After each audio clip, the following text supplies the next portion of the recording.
Hello friends, आपका मेरे channel पर स्वागत है। तो हम 8th क्लास का मैथ कर रहे थे। हम करे थे 7.2। इसका फर्स्ट क्वेश्चन मैंने आपको सिखाया था कि आपको कोई भी नंबर दिया गया हो तो आप उसके पूर्णघन करके ये पता लगा सकते हैं कि वो किस संख्या का पूर्ण घन है। तो इसके कुछ क्वेश्चन मैंने करवाए थे, कुछ मैंने आपके लिए भी पेंडिंग छोड़े थे। आई होप आपने वो क्वेश्चन कर लिए होंगे और आपको क्लियर भी हो गए होंगे कि किस तरह से आपको करनी है। ठीक है, ज्यादा कुछ नहीं था, बस तीन तीन का पेयर बनाना था, उनके एक एक उठाने थे और उनकी मल्टीप्लाई करनी थी। बस वही आपका क्यूब रूट का नंबर था, बहुत आसान था। नेक्स्ट जो क्वेश्चन है इसका सेकंड, उसमें आपको ये बताना है कि सत्य है असत्य, मतलब वो चीज आपकी सच है या नहीं है, ये आपको बताना है। ठीक है, तो फर्स्ट क्वेश्चन दिया गया कि किसी भी विषम संख्या का जो घन होगा वो सम होता है। तो इसने ये बात की है कि कोई भी विषम संख्या है उसका अगर हम घन करते हैं, क्यूब रूट करते हैं, तो वो सम संख्या होगा। इसने ये बात कही है, सम संख्या होगा। इस तरह का कुछ क्वेश्चन है इसका, मतलब विषम संख्या विषम होगी लेकिन उसका जब हम क्यूब करेंगे तो वो आपका क्या आएगा, सम संख्या आएगा। यानी कि इसने कहा है कि जैसे आप कोई भी विषम संख्या ले सकते हैं, 1 ही ले लीजिए, 1 का क्यूब करेंगे तो 1 ही आएगा। नेक्स्ट 2 तो आपकी सम है, 3 ले लीजिए, 3 3 जा 9, 9 3 जा 27। तो ये जो विषम संख्या थी इसका हमने क्यूब क्या किया, ये एक विषम संख्या ही हमारी आई। आप एक और उदाहरण ले सकते हैं, 125। ये भी आपकी सम संख्या नहीं है, ये भी आपकी क्या है, विषम संख्या है। तो ये आपका जो है वो क्या हो जाएगा, असत्य हो जाएगा। जो फर्स्ट क्वेश्चन है वो आपका क्या हो जाएगा, असत्य हो जाएगा, मतलब गलत हो जाएगा। कि ऐसा नहीं, जरूरी नहीं है कि जो विषम, मतलब ऐसा नहीं है कि जो विषम संख्या का जब हम क्यूब रूट करेंगे तो वो आपकी सम संख्या होगी, ये नहीं होगा। अगर हम विषम संख्या का क्यूब रूट करेंगे तो आपका वो विषम ही होगा। नेक्स्ट दिया गया कि एक पूर्ण घन है वो 2 शून्यों पर समाप्त नहीं होता है। कोई भी आपका पूर्ण घन है, मान लीजिए कोई एनी कोई भी नंबर है, उसका जब हम पूर्ण घन करते हैं तो वो 2 शून्यों पर समाप्त नहीं होता है। मतलब उसके जो लास्ट के जो डिजिट होंगे वो 2 शून्य नहीं होंगे। इसे कहने का मतलब ये है। ठीक है, पूर्ण घन कहा है इसने, तो ये आपका क्या रहेगा, सत्य रहेगा। कि कोई नंबर का जब हम पूर्ण घन करेंगे तो वो आपका जो है वो 2 जीरो पर कभी खत्म नहीं होगा। जैसे 9 का कर लीजिए, 2 9 आ गया। या फिर आप किसी और का करके देख लीजिए, 11 का क्यूब कर लीजिए तो आपका ये आएगा। तो मतलब ऐसी कोई संख्या नहीं है जिसका आप पूर्ण गुण करें तो वो लास्ट में जाके 2 जीरो पर खत्म हो जाए। तो ये आपका सत्य है। ठीक है, नेक्स्ट है यदि किसी संख्या का वर्ग 5 पर समाप्त होता है तो उसका घन जो है वो 25 पर समाप्त होता है।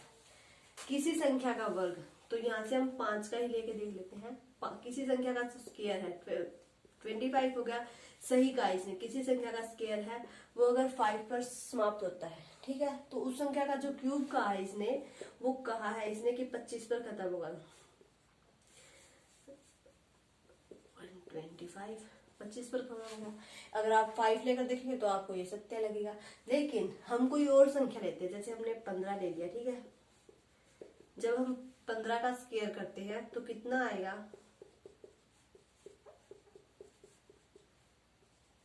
225। ठीक है ना, 225 आ गया। तो ये 25 पर समाप्त होता है, इससे हमें ये लगता है कि हाँ ये तो ठीक है बोल रहा है। तो अब 225 की आप 25 के साथ फिर से करके देखिए, 15 के साथ, सॉरी 15 के साथ फिर से करके देखिए।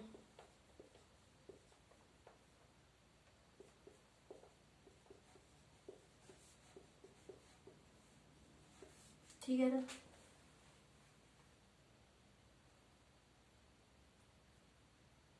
मेरे ख्याल से ठीक है। तो ये जब हम इसी संख्या का क्यूब करते हैं तो आपका आता है 3375। लेकिन इसने तो बोला था कि अगर उसके स्क्वायर में लास्ट में 25 होगा तो उसका जो क्यूब करेंगे तब भी लास्ट में आपका नहीं, स्क्वायर में अगर लास्ट में आपका 5 होगा तो उस संख्या का जब हम क्यूब करेंगे तो लास्ट में आपका 25 होगा।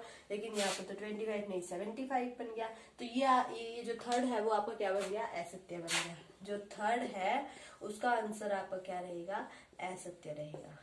ठीक है, नेक्स्ट ऐसा कोई पूर्ण घन नहीं है जो 8 पर समाप्त होता हो। इसने कहा कि ऐसा कोई पूर्ण घन है ही नहीं जो आपके 8 नंबर पर समाप्त होता हो। ऐसा क्यों कह रहे हो भाई? 2 का क्यूब करके देख लो, 8 पर ही तो समाप्त होता है, इसका तो नंबर ही एक ही आ रहा है 8। ऐसे आपको और भी बहुत सारे नंबर्स मिल जाएंगे जो आपके यहाँ पर 8 पर समाप्त होते होंगे। तो ऐसा भी आपका गलत है, ये भी आपका असत्य रहेगा। तो फोर्थ क्वेश्चन भी आपका क्या रहेगा? असत्य रहेगा। ठीक है, नेक्स्ट है 2 अंकों की संख्या का घन 3 अंकों वाली संख्या हो सकती है। ये भी असत्य है आपका। जो 5वां क्वेश्चन है ये भी असत्य है। इसने कहा कि 2 अंकों की संख्या है, मान लीजिए हमने 11 ही ले ली, तो इसने कहा कि उसका जब आप क्यूब करेंगे तो आपका 3 अंकों पर समाप्त हो जाएगा, लेकिन 3 पर नहीं, ये 4 पर समाप्त होगा। अगर आप 2 अंकों की संख्या लेते हैं तो उसका पूर्ण घन जब आप करेंगे, घन की बात हो रही है, स्क्वायर की नहीं हो रही है, जब उसका आप घन करेंगे तो वो 3 नंबर पर नहीं बल्कि 4 नंबर पर समाप्त होगा। मतलब उसके जो डिजिट होंगे क्यूब करने के बाद वो 4 होंगे न कि 3। तो ये भी गलत आपका साबित हो जाता है। तो ये भी आपको क्या रहा? असत्य। ठीक है, नेक्स्ट क्वेश्चन है 2 अंकों की संख्या के घन में 7 या अधिक अंक हो सकते हैं। 2 अंकों की संख्या के घन में, सिर्फ 2 अंकों के घन संख्या के घन में इसने कहा है कि 7 या अधिक अंक हो सकते हैं। तो ये भी आ सकता है, 2 अंकों की संख्या है तो ज्यादा से ज्यादा 4 या 5 हो सकते हैं, लेकिन इतने नहीं हो सकते, 7 या अधिक अंक नहीं हो सकते। ठीक है, तो ये भी आपका असत्य रहेगा। नेक्स्ट है 1 अंक वाली संख्या घन 1 अंक वाली संख्या हो सकती है। हाँ भाई हो सकती है, 1 का कर लो 1, 2 का कर लो 8। तो ये 2 संख्याएं तो है ही हमारे सामने ऐसी कि इन सिंगल है, और इनका जब क्यूब करते हैं तो वो भी आपका सिंगल आता है। तो ये आपका सत्य हो जाता है। ठीक है, नेक्स्ट क्या क्वेश्चन दिया गया है कि आपको ये बताया जाता है कि जो आपका 1331 है वो एक पूर्ण घन है। पूर्ण घन है यानी कि ये किसी का क्या है? क्यूब रूट है, ये हमें बताया गया है। तो इसने कहा कि क्या बिना गुणनखंड किए आप अनुमान लगा सकते हैं कि ये किसका घनमूल होगा? तो हमने कल सीखा था गुणनखंड विधि से घनमूल निकालना। तो इसने कहा कि क्या आप बिना गुणनखंड किए बता सकते हैं कि किसका घनमूल होगा? देखिए, या तो इसके लिए या तो आपको क्यूब रूट्स याद होने चाहिए कि 1 का क्यूब 1 होगा, 2 का क्यूब 8 होगा, 3 का क्यूब 27 होगा, 4 का क्यूब 64 होगा, 5 का क्यूब 125 होगा। शायद ठीक है, ये इतना तो मेरा, बाकी आगे तो मुझे भी नहीं याद है। तो इस तरह से या तो आपको याद होनी चाहिए कि भाई किसका क्यूब क्या है, तो आप बिना गुणनखंड किए बता सकते हैं, या फिर आप ऐसे तुक्का लगा सकते हैं कि लास्ट में 1 है तो ये किस पर जाएगा, या तो 9 पर, 9 होता है तो लास्ट में उसके ऊपर आता है 9 पर, या फिर 11 पर। तो इसका तो हमें पता है कि तो क्या होता है, 11 का क्यूब रूट होता है, इसका तो हम बता देंगे। लेकिन और किसी का करने के लिए आपको कुछ अंदाजा होना चाहिए कि भाई इसके पीछे क्या है, तो हम इसे किससे करें, या फिर आपको कुछ एक के याद होंगे तो भी काम चल जाएगा। जैसे देखिए 4913 है, अब हमें 15 का पता है कि आपका जो 15 का क्यूब है वो 3375 होता है। ठीक है, और ये आपका क्या है 4913, यानी कि 15 से तो ये ऊपर ऊपर मिलेगा, तो आप 16 और 17 का चेक कर सकते हैं, तो ये आपका 17 का हो जाएगा। ठीक है, तो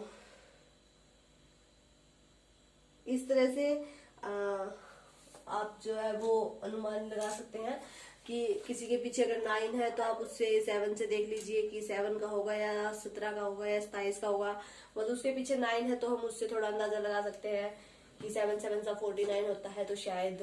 तो इस तरह से आप थोड़ा सा दिमाग लगा के सोच सकते हैं। अगर कुछ एक का आपको याद है तो आप उससे अंदाजा भी लगा सकें कि भाई इसका ये है तो ये इसके लगभग मिलेगा, तो उसके आसपास जाके मल्टीप्लाई करके देख ले, तो आप इस तरह रास्ते, या तो नहीं तो आप जो है वो अभाज्य गुणनखंड करके पता लगा सकते हैं कि जो इसका पूर्ण घनमूल होगा वो क्या होगा। ठीक है, तो इसके साथ आपकी 7.2 कंप्लीट हो जाती है। वीडियो अच्छी लगे तो इसे लाइक कीजिए, शेयर कीजिए, और अगर आप मेरे चैनल पर नए हैं तो सब्सक्राइब करके बेल आइकन दबा लें ताकि आपको मिलने वाले वीडियो के नोटिफिकेशन मिलते रहे।